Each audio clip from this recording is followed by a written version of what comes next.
Hey everyone, Krista Mashore here. Are you ready to be fired up? Because I sure am. I have got Tim Stone. He is a young 23-year-old who has been investing for over 3 years in the real estate market. So if you are on this podcast thinking, man, how is he doing that? Because that's what I was thinking. He is going to go right into it, tell us more about himself, what he's doing, how he started, and what it's looking like now.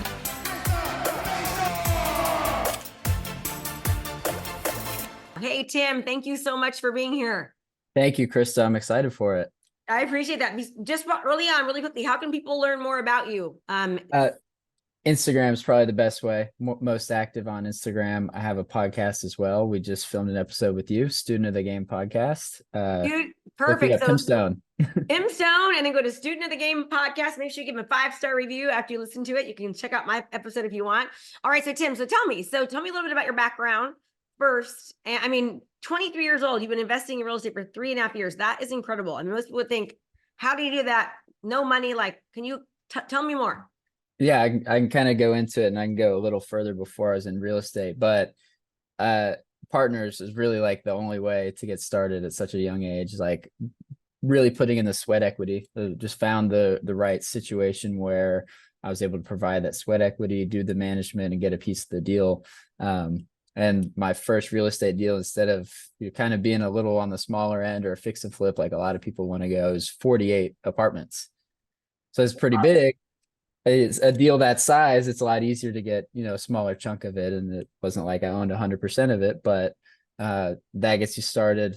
Made a good chunk of money when that was sold. Got into doing some with my own money and just kind of built from there. And I've pretty much always worked with partners. I've done a few by myself now that I had the ability to do that. But yeah, that's kind of my message, is like find people you really trust and can work with. Oh, the who, not the how. I love that. So Exactly. Tell me a little bit more. So you're saying, when you say sweat equity, explain what sweat equity would look like to somebody. Yeah. So when you're like, I think I was 19 when we put the first deal under contract. There's not a lot you can bring to the table in the terms of commercial real estate, where you need credit, you need net worth, and you need capital to, get I think it was like we bought the property for 3.3 million. So it's a little over a $2 million loan. Like that just, I was still in school. You just can't really do that. But I moved into the apartment complex. I was in there ripping out carpet, painting the walls, doing all the management. It was a pretty distressed property. Everything was month to month. There were people that, had the same lease agreement from like 2005. A lot of things management wise that need to be pieced together. And I did all of it. So that this is really interesting, because at that point you had no idea how to do that. You just dove in and just like, I'm going to figure this out as I'm going. So tell me a little bit more about that. I think that's very interesting for people, because some people have like analysis paralysis. They're afraid they don't know how to do something. Where do I start? You just dove in, it seems like. Yes. And I learned a lot of stuff the hard way. Luckily, I think we kind of talked about it in our podcast. The market was so good in 2020 that you could have bought a piece of dirt and like a year later it would have been worth more. So that definitely helped. And I totally realized that. But there were things that you just wouldn't even think of, like if you'd never done it before. So we needed to paint an apartment. So I'm going to Ace Hardware. I know what color we want to do. I know, what kind of gloss, all that. So I tell them, I need Wise Owl and Swiss coffee, right? Yeah. Swiss coffee, Wise Owl. It was some form of gray. I don't even remember, but I tell, hey, I need like 5 to 8 gallons of paint. I think, I don't know. So I go get 5 1-gallon buckets off the shelf. They mix them all individually. They put them in the shaker. And I did this for weeks. Almost every day I was going and buying like 5 to 8 1-gallon buckets of paint. Found out much later, nobody told me, you can buy a 5-gallon bucket and it's like 40% cheaper or something ridiculous. Yeah. Things that you don't really think of, and you don't know that you don't know. Maybe a lot of people think that's dumb. I think that's my favorite story to tell, is that I think it's a great story, because that is really true. Like, it's even goes to say why it's so important to hire somebody who's done the thing, because you wasted all that money, right? All that time, all the resources, even like you're physically, just from that small of a thing. Like that I think is very important to do. So wow. Right. So you would go in there and you were ripping out carpets, painting the stuff, making the repairs, kicking people out, giving them their eviction notices, like doing it all. Yeah, I didn't actually have to evict anyone on that one, but it How was long did you do that for? And what'd you end up making? 14 months, and we made a little over $1 million on it. And what was your portion? Just So curious. I made a little over 80,000, I think, at 20 years old, which is Oh a yeah, lot. that's great. Yeah. Yeah. Wow, that man, that landlord did really good. Your partner, he got a really good deal out of that. My Yeah, they God. did well. And so then we went on and did more projects, and we're actually not working together anymore. Um, but from that, now I've got some cash. Like, also had a little bit of a tax burden for making that much money. So went and bought some properties, and I bought a duplex for 195,000, and it immediately appraised for 285, I think. So I was like, my philosophy at the time was, I'm going to keep this forever. Like, this is a property, no one can take it from me. It's just like, this is going to be a nest egg. Like, it's, already got $90,000 worth of equity. Great deal. It cash flows, all this stuff. And then I started thinking and actually talking with another investor that changed my perspective is, if I'm cash flowing a couple $100 a month and air conditioning unit breaks, this was a duplex, maybe two of them break, maybe the roof needs to be replaced. A real life example, she had a property where there's a leak in the yard and it was sewage and it had to be cleaned up, and they had to pay to fix it because it wasn't on the right side of the city line, and the environmental inspections, all this stuff, and it can cost 20, 25, 30, $40,000, and that's 10 years of cash flow gone. Yeah. What was a good deal now is not making money for the next 10 years. So I immediately called my realtor, listed it, sold it pretty quickly, took that money, kind of moved on from there. And then But just kept doing. I just think it's so, like, you have been entrepreneurial from the beginning, which Mhm. at such a young age, like, that's awesome. I mean, it's so rare to see, number one, somebody just diving in and being like, okay, I'm going to do all these things, take this risk, and then being smart enough to invest that, get the advice and the knowledge, and actually listen to it, and then purchase more. So Mhm. I mean, I really want to commend you, because it's very rare to find someone to do that. I even have students now that will just, like, they get in their own way so much based upon waiting for everything to be perfect, and, oh, I don't have that part of the piece yet, so I'm not going to finish my book yet because I don't have that designation. Or it's like, no, start, like, you know what I'm saying, and just dive in, and you'll learn as you go. And I think so many Mhm. people are getting ready and they're aiming, but they're not firing enough. So I just want to let you know, like, that is really commendable. And I mean, I coach adults, uh, Mhm. and I can see, like, how rare that quality is in you. So way to go.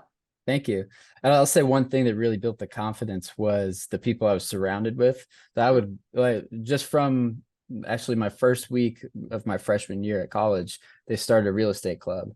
So I was interested in real estate. I joined the real estate club, started networking, and they would host events where they had, local investors come in and speak with us, network, all that. So I'm meeting people that are doing deals. In this was in Chattanooga, Tennessee. So people, hey, I just did a deal 2 miles from campus. I did the Burr strategy on it. I pulled out $60,000 and I still own it. And that's a lot different. What's it called? The Burr strategy. So it's buy, renovate, rent, refinance, repeat. Doesn't work as well anymore with rates, but it was super Yeah. popular in 2020. You could, I think he bought the house for like 75,000 and put 45,000 into the repairs, and then I'll miss up the numbers, but it appraised over 200,000. So he Yeah. did a refinance, got all the cash they used out, and then still had the property. So And it was making cash money. flowing as a rental, and now they can take that cash they put in and move it to more deals. And that was a pretty popular thing back then. It doesn't work as well right now, but. Yeah, that's awesome because of a lot of reasons. Oh, that's so good. Mhm. So now, But I so was I was meeting people doing that. Like, you read like Rich Dad Poor Dad, everybody's read that. It's most investors' story starts there. But that was in the 80s. Like, that was before I was born, doing all these deals, across the country. It just wasn't as relevant. But knowing people doing it kind of built that confidence. If you like this, would like to learn more about marketing, innovation, and technology, and how to stand out as the go-to agent in your area, do me a favor and sign up for my 3-day Unstoppable Agent, and I will see you there.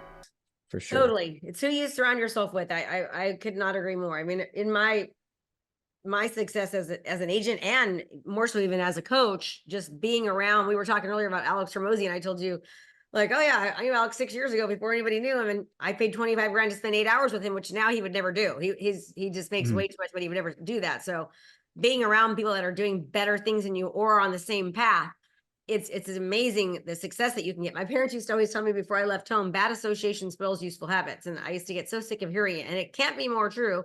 And also what can't be more true is good association enhances useful habits, right? The more you're around people that are doing the thing you're trying to do and having the same goals and aspirations and dreams, it's amazing what can happen. It's just huge. So right now, like, tell me a little bit more about your business model looks like now with the change in the market and the interest rates being higher, and like, how have you adjusted and adapted?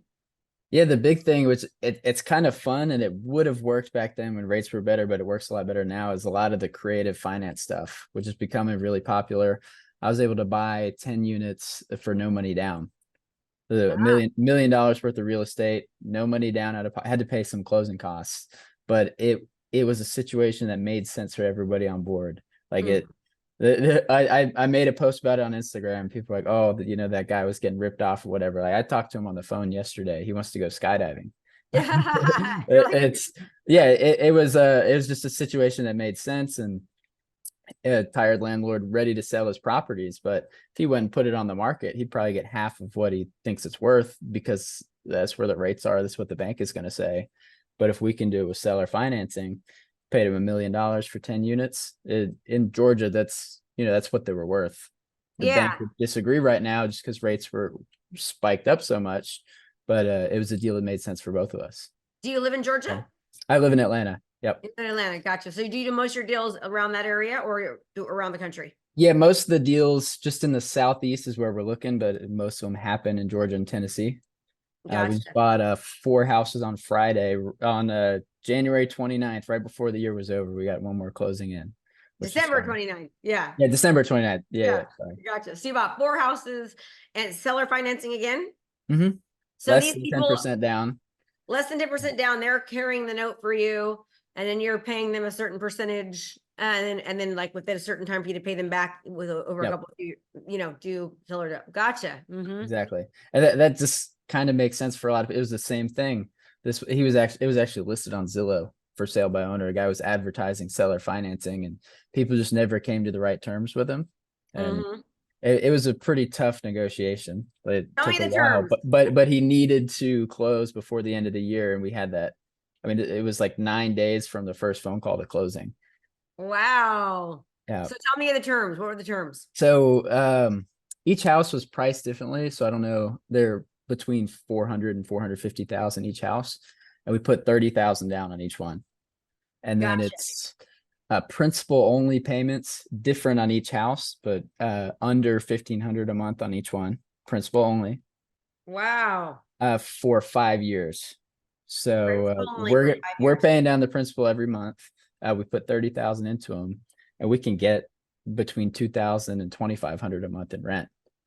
That's awesome. Good for you. I love it. So it's out there. Like, there's deals happening. You just have to know that stuff exists. Some people don't know it exists, so they can't. It's not a tool in their tool belt. Yeah, exactly. If it made sense to just go, put whatever down with the bank and get a 3% loan, and the deal's going to cash flow, then we do it. But that doesn't make sense right now. Well, yeah, you can't get a 3% loan right now. Exactly. Yeah, you can get 6.5%, 7% loan. And I think it was 6.6 last week. I love that. That's awesome. So then you're just continuing looking for these deals, making these deals, and your goal is just to have a little bit of positive cash flow. Are you keeping most of the investments now? Yeah, there's with the multifamily, if we're doing apartments, the plan would be to keep them for the most part. And then with the single family, there's a couple different exit strategies. Sometimes, like the duplex, you could just get a good enough deal where, like, you don't want to hold it long term. And then another thing we do is, it's kind of like a pathway to home ownership through a lease option. It's like people will put a down payment down and move into the house, and then over time buy it from us. So like, we're selling properties the same way we're buying them, but typically it's people who are great people, great families, very quality people. They just can't get a loan right now. Again, mortgage rates don't make sense. Maybe their credit isn't great. Maybe they have debts, or maybe they're self-employed and they don't have 2 years of tax returns, but they can, put a down payment down. So that also kind of protects us. If we put 30,000 down on this house, and maybe we can find someone to put 30,000 or more down, like that, that gets all the cash out of the deal. So it eliminates a lot of the risk. Yeah. So where did you learn this? Do you have a coach that you hired to learn this kind of thing? Yeah, guy I'm working with started out just good friends, networking. Someone introduced us about 2 years ago. His name's Shane. So one of the brightest real estate investors I've ever met. Every time I talk to him, I'm learning something about real estate. I was telling him just yesterday, we went to look at some properties in South Carolina and we were going to fly, but we ended up driving just because of the weather. So it was like 7 hours there, 7 hours back. I'm like, dude, I learned more about real estate in the car ride to Myrtle Beach than I learned in the last 3 years of doing real estate. And where that's come from, he spent over $1 million on courses and coaching and learning that stuff. And Does he teach it pretty now much, or no? he's going to. I'm trying to get him into that. I'm helping him with that because he Gotcha. needs to. But he's just been doing deals for the last several years. He's got over 300 of the single family homes like that. Like Whoa. very Now impressive, very humble guy. you're going to be like that too. I can tell you Yeah. are going to get there. You know, having good mentors is really important to me. And we're working together on every deal right now. Yeah. So every deal Yeah. you bring him in. I love it. I love it. Okay. Yep. So what advice would you give to somebody right now? I mean, let's just say maybe it's your average agent. Um, what would you say to an average agent who isn't really an investor, maybe he wants to be, or somebody who just is selling real estate and maybe not having the easiest time? What advice could you give them to maybe help them move the needle a little bit more in their business? I've thought about this and I think understanding a lot of the stuff that we're doing, because like we are buying a lot more deals than a lot of other people are right now because of the creative approach, understanding how the seller financing works, subject to, like, which has also become more popular, where you're buying it subject to the existing mortgage. Knowing exactly how it works, there's a lot of legal nuances and things that could go wrong. It's going to help you sell more houses as an agent. You know, Exactly. because the biggest thing for us, we want to talk to the seller and figure out what their problem is and how we can make a solution where does feel like a win-win. So as an agent, if you want to buy the house, you can do that. Or if you just want to sell more houses, understanding how's this really going to sell? Like, is this house really worth 500,000 in today's market? No. If we did it this way, maybe. Really, they're selling because they need, 60K to go do this. Well, if someone can get them $60,000 cash, how do we structure the deal where they get that and it's still a good deal for the investor? So understanding that, as it's just right now a little tricky to sell houses to just an end buyer, you can offload a lot of houses to people like me. Yeah, I love it. Tim, this has been awesome. I really have enjoyed interviewing you, and I've learned a lot, and it's pretty inspiring what you've done. I mean, I like appreciate really it. inspiring. And I mean that in every sense of the way. So everyone, Tim Stone, you find him on Instagram. Go look at his stuff and his podcast. Again, the name is Student of the Game. Student of the Game. Such a cool name too. I came up with it shortly after I dropped out of college because I'm still a student, but I did drop out of college. So Oh, and look at you now. You're doing so well. Tim, thank you so much. I always leave this, if you can give one small piece of advice, business, personal, health, wealth, anything to end, what would it be? invest in yourself first, because this is a question people ask me, people my age, guys I went to college, like, what can I invest in right now? It's going to make me the most, like stocks, like, can I put money into real estate, all this? I'm like, how much do you have? I have $5,000. I got 10 grand.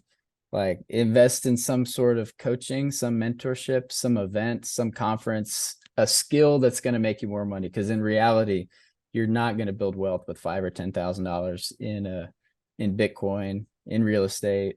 Like, you can learn something that now makes you an extra 100,000 a year. You've done it. You have so many students that have done it. Like, you can pay someone literally $10,000 to learn how to make another $100,000 because they've done it hundreds of times.